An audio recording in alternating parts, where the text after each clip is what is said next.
های شب خنده میگیره، از بوی بد که توی شب میفیشه خنده میگیره، از دنیا و فرقی آدم ها، از نگاه سردی آدم ها، از بدی آدم های خوب، از شکلی واقعی شب درسای خط به خط از گرگای نیمه راه خنده میگیره.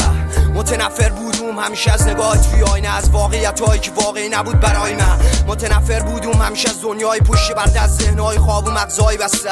دنیای من دنیای درده، خوشی از دنیای من رفته. دنیای من تاریکی تاریکه و ای تاریکی کلی حرفه. ای تاریکی دمه یاد میده چی بده بدتر از بد کیه، کی دوسته کی دشمن، کی با من کی پشته. دنیای من روز نیست، روز رفته روز مرده. همیشه شب بود، شبایی که پوری درد بود، شب حقیقت تف بعد مرگ توی جاده‌های سرد بود. تجربه های من فقط توی شب بوده، از جاده‌های لعنتی فقط دودم بوده. من هیچی نفهمیدم هیچی، من هیچی نفهمیدم هیچی.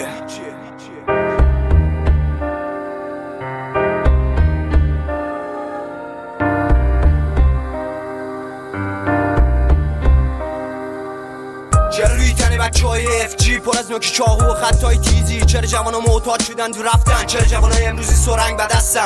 تجربه کردم خیلی چیزا را، تجربه کردم این دنیای ها را. دیدم بغض پدر عشقی مادر، جوان های زندانی پشت میله را.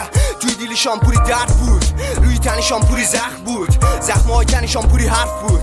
کاشکی درد نبود، زندگی بدون درد بود، بد نبود خوب بود، همه چی پول نبود.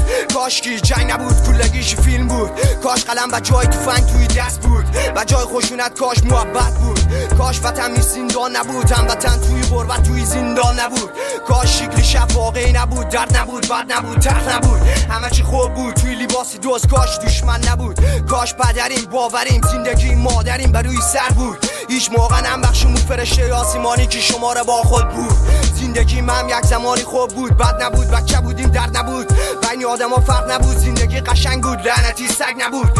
اما خیلی زود بد شد، سرد شد، تق شد، رفت و سگ شد، بدتر از تو سگ بود، بدتر از تو سگ شد.